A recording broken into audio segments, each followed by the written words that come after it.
জীবনে আপনাকে সফলতা পেতে হলে জীবনে আপনাকে সফলতা পেতে হলে ধৈর্য এবং জেদি হতে হবে। জেদি মানুষেরাই হিস্ট্রি ক্রিয়েট করে, তারাই ইতিহাস লিখে।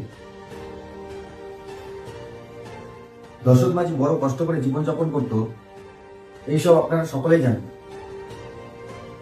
দশরথ মাঝির বউর লেবার পেনের কারণে ওই পাহাড়টি, যেটি 55 কিলোমিটারের ছিল, যেটা উনি পার করতে পারেনি, ওনাকে হাসপাতালে নিয়ে যেতে পারেনি, ওই মানুষটির জেদ তৈরি হয়। 22 বছর লেগে গেছে। तेरे को क्या लगता था